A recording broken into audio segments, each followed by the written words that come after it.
make sure I listen. Joey, you okay? Okay.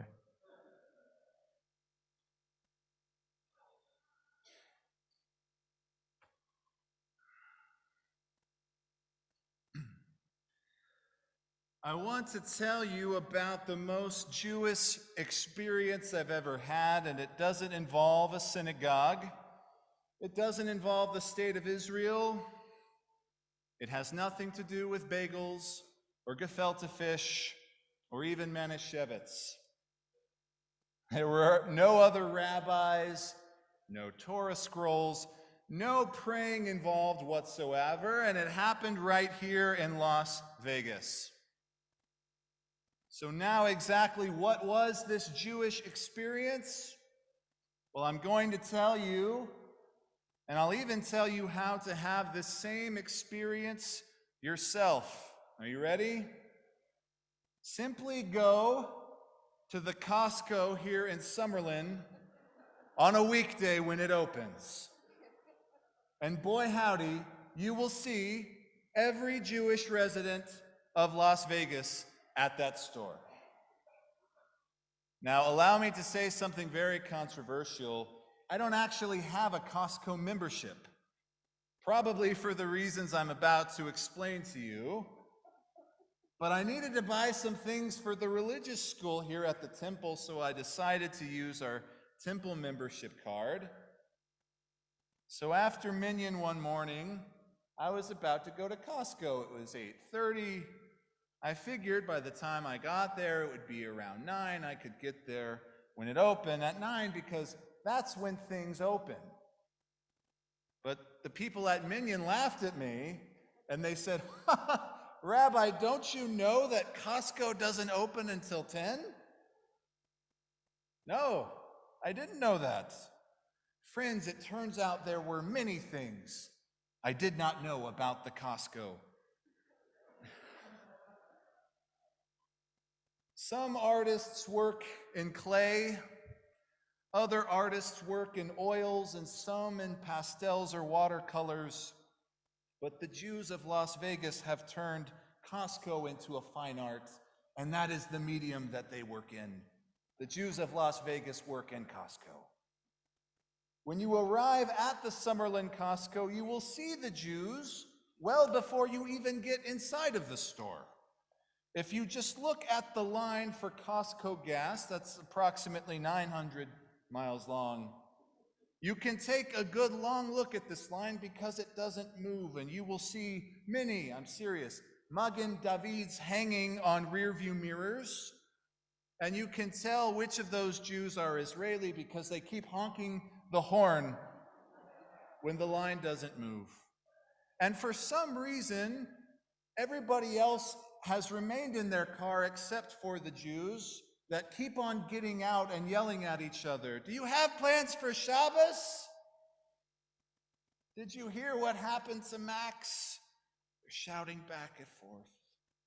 When you do finally get inside the building, you can easily spot the Jews because they're the only ones in the store that don't look lost.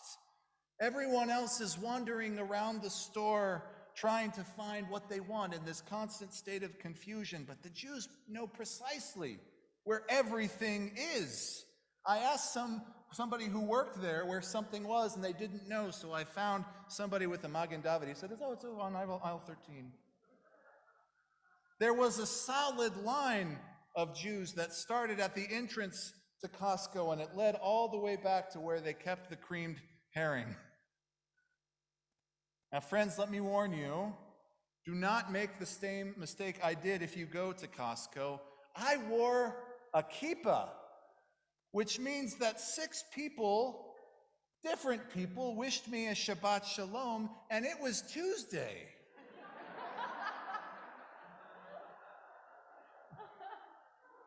Finally, I'm waiting in line to check out, which took approximately 12,000 years, and this guy saw my kippah, and he said, can you believe what's happening in Israel right now? But I was at Costco, and I didn't want to engage with a stranger about the crisis in the Middle East, so I didn't know what to say. All I could say was, yeah, and you can believe how much these Oreo costs? I don't think I've ever seen so many Jews in one store, and I lived in Jerusalem. I was afraid to tell people that I was a rabbi. I thought they might kidnap me and make me the chief rabbi of Costco or something. So I got my stuff, and I came home somewhat disheveled. I got home, and I was about to tell my lovely wife about my trip to Costco when she bursts out with, "I've never seen so many Jews in one store." And I said, "Oh no, honey, did you go to Costco too?" And she said, "No, I went to the Kosher Smith's near Sun City at 10 a.m. And I said, "Oh no." I knew this couldn't have gone well because my wife took our 2-month-old son, who is perhaps the most adorable baby on the planet. Let me repeat that. My wife took an adorable baby into a store filled with Jewish grandmothers, and she almost didn't make it out of there alive. This part of the story is true. She said she was shopping, and one man said, "You have to stay right here." And he went around the corner and brought back 3 Jewish grandmothers, and they attacked her. There is something about our people, something beautiful about the Jewish people, that gives us an overwhelming desire to want to connect. We want to connect back into that Jewishness. Since there have been Jews, there have been Jewish communities, Jews living together, praying together, eating together, disagreeing together. It's funny, sometimes people talk to me as if we as Jews have just recently started disagreeing with each other. They say things like, "Rabbi, it's horrible what's going on. The Jews are so divided." But if you look back in sources like the Talmud, even going all the way back to the Torah, Jews are constantly calling each other out, plotting against each other, talking against each other. This is the way it works. If we're going to connect with each other, it's only obvious that we're going to occasionally disconnect as well, and I think that's okay. What matters most is that we as a Jewish people remain together. Together. Together is a strong word.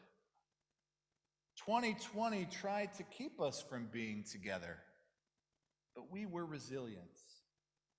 All of our programming here at TBS was forced to reassess itself and reevaluate itself seemingly overnight. We did online programming.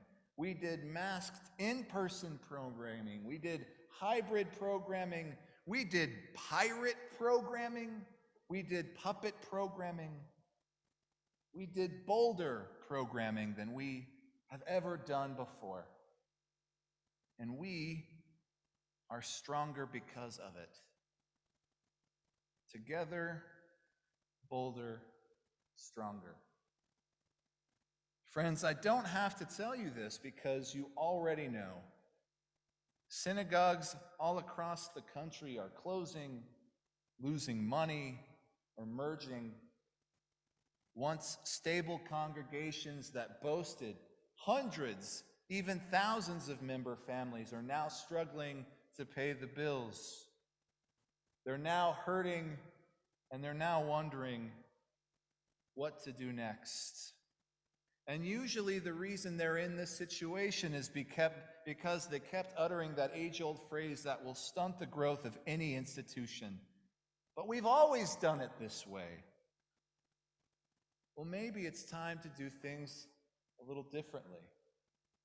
Together, bolder, and stronger. At the end of the day, the thing that won't change is the Jewish desire to connect Jewishly. We can't help it. We talk to each other at Costco, at the grocery store, on the phone. We argue together on the internet. That's what family does. So as Temple Beth Sholom begins to end our Yom Kippur together this evening, whether you're here at the temple or watching from wherever, I want to encourage you to think of how we can bring more Jewish families into our community. Our goal here at Temple Beth Sholom is to grow our synagogue by 100-member families before next Rosh Hashanah. It might seem impossible or unlikely, but I think it's totally doable. We just have to ask ourselves, who do I know that can benefit from our temple? Who do I know that can benefit from Jewish community? Now, we know there are more Jews in Las Vegas. I have seen them at Costco. I want to encourage us to bring them home. I'm proud to be Jewish. I'm proud to be your rabbi. And I'm proud to be in this community. Together, bolder and stronger. Gemar Chatima Tova.